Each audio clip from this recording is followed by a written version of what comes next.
السلام علیکم۔ Info panel کے تمام ویورز کو خوش آمدید۔ مجھے امید ہے آپ سب لوگ خیریت سے ہوں گے۔ قرآن پاک کے بارے میں معلومات کا ایک سلسلہ میں نے شروع کیا ہوا ہے۔ آج کی ویڈیو میں نزول قرآن پاک پر کچھ روشنی ڈالوں گا۔ تو چلیے شروع کرتے ہیں۔ مجھے امید ہے اب تک یہ چینل تو آپ نے سبسکرائب کر ہی رکھا ہوگا، اگر نہیں کیا تو اب کر لیجئے تاکہ ہر نئی آنے والی ویڈیو آپ کا نوٹیفیکیشن آپ کو بر وقت مل سکے۔ چلیے جناب ویڈیو شروع کرتے ہیں۔ نزول قرآن پاک۔ اللہ تعالیٰ کی حکمت اور فیصلے کے مطابق قرآن مجید کا نزول حضرت جبرائیل علیہ السلام کے ذریعے خاتم النبیین حضرت محمد مصطفیٰ صلی اللہ علیہ وسلم پر شروع ہوا۔ جب نبی کریم صلی اللہ علیہ وسلم کی عمر مبارک 40 سال ہو گئی تو انہیں سچے خواب دکھائی دینے لگے، اور جو حرف بحرف پورے ہوتے تھے۔ ان دنوں نبی کریم صلی اللہ علیہ وسلم مکہ سے 3 میل کے فاصلے پر ایک پہاڑ کے غار جس کا نام غار حرا ہے کئی دن تنہائی میں گزارا کرتے تھے اور عبادت میں مصروف رہتے تھے۔ اچانک ایک دن جبرائیل علیہ السلام ظاہر ہوئے اور نبی کریم صلی اللہ علیہ وسلم سے فرمایا، اقرا، پڑھیے۔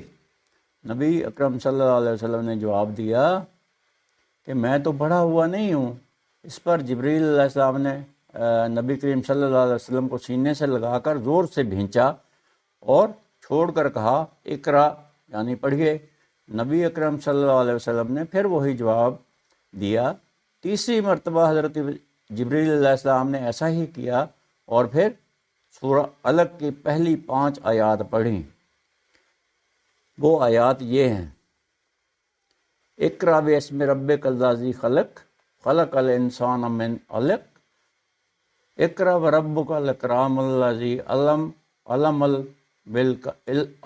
بالقلم، علم الانسان ما لم یعلم۔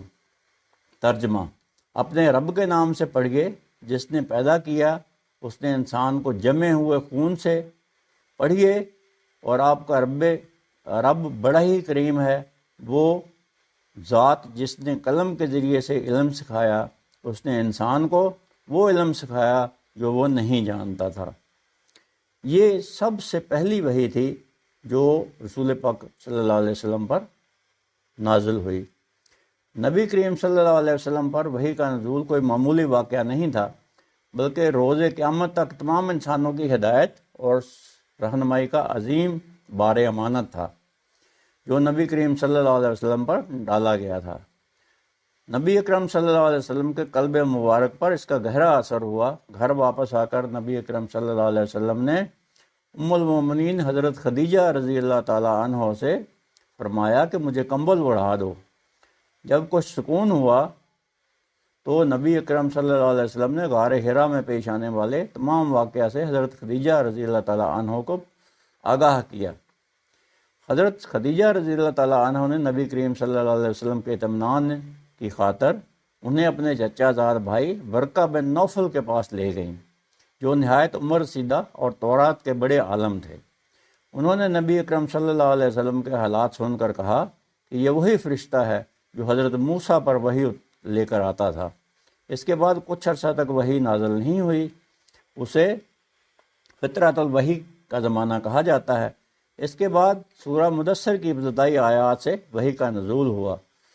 اس کے بعد قرآن مجید موقع محل کے مطابق تقریباً 20 سال تک نازل ہوتا رہا۔ اسی طرح نزول وحی کا کل زمانہ 23 سال کے لگ بھگ ہے۔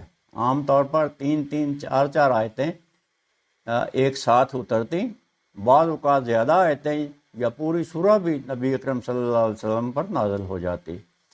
نبی اکرم صلی اللہ علیہ وسلم کاتبان وحی کو بلا کر، یعنی کاتبان وحی ان لوگوں کو کہا جاتا ہے جو وحی لکھتے تھے، کاتبان وحی کو بلا کر ہر وحی کو ان کے متعلقہ سورہ میں لکھوا لیتے۔ قرآن مجید رسول اللہ صلی اللہ علیہ وسلم پر ایک ہی وقت میں نازل نہیں ہوا، بلکہ 23 سال میں تھوڑا تھوڑا کر کے نازل ہوتا رہا۔ جو ہی کچھ آیات نازل ہوتی، نبی اکرم صلی اللہ علیہ وسلم یہ رہنمائی بھی فرماتے کہ انہیں کس صورت سے پہلے یا بعد میں اور کون سی صورت کے ساتھ رکھا جائے یا لکھا جائے۔ مسجد نبی صلی اللہ علیہ وسلم میں ایک مقام متعین تھا جہاں وہ عبارت رکھ دی جاتی، صحابہ کرام رضوان اللہ تعالی علیہم اجمعین اسے نقل کر کے لے جاتے اور یاد کر لیتے۔ مختلف اوقات خصوصاً نماز کے 5 وقت ادائیگی کے دوران ان کی تلاوت کرتے اور اس کو سمجھنے اور اس پر عمل پیرا ہونے کی کوشش کرتے۔ اس طرح قرآن مجید نازل بھی ہوتا گیا، لکھا بھی جاتا رہا اور حفظ بھی ہوتا رہا۔ اس عمل میں صرف مرد ہی نہیں بلکہ خواتین بھی شامل رہیں، حتیٰ کہ نبی اکرم صلی اللہ علیہ وسلم کی حیات طیبہ میں ہی مکمل قرآن اکثر امہات المومنین کو یا امہات المومنین اور بہت سے صحابہ کرام کو یاد تھا۔ بہت سی صحابیات کو بھی یہ قرآن پاک حفظ ہو چکا تھا۔ صحابہ کرام رضوان اللہ تعالی علیہم اجمعین نے اس کی نقول بھی تیار کر لی تھیں۔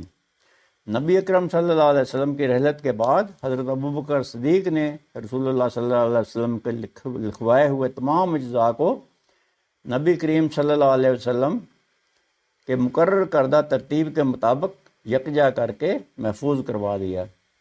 آیات کی ترتیب، صورتوں کے نام وہی تھے جو نبی اکرم صلی اللہ علیہ وسلم نے اللہ تعالیٰ کے حکم سے مقرر فرمائے تھے۔ حضرت عثمان غنی نے اپنے عہد خلافت میں اس کی متعدد نقول تیار کروا کر تمام صوبائی دارالحکومتوں کو ایک ایک نسخہ کے طور پر بھجوا دیا تھا۔ اور یہاں آج کی ویڈیو میں یہ ختم کرتا ہوں، اور اگلی ویڈیو انشاءاللہ قرآن مجید کی جمع اور اس کی تدوین پر میں ایک بناؤں گا۔ مجھے امید ہے آپ کو یہ ویڈیو اچھی لگی ہوگی۔ اس کو شیئر کیجئے لوگوں کے ساتھ، معلومات کو دوسروں تک پہنچائیے۔ جتنی معلومات آپ دوسروں تک پہنچائیں گے یہ آپ کے لیے صدقہ جاریہ ہوگا انشاءاللہ۔ اگلی ویڈیو تک اللہ حافظ۔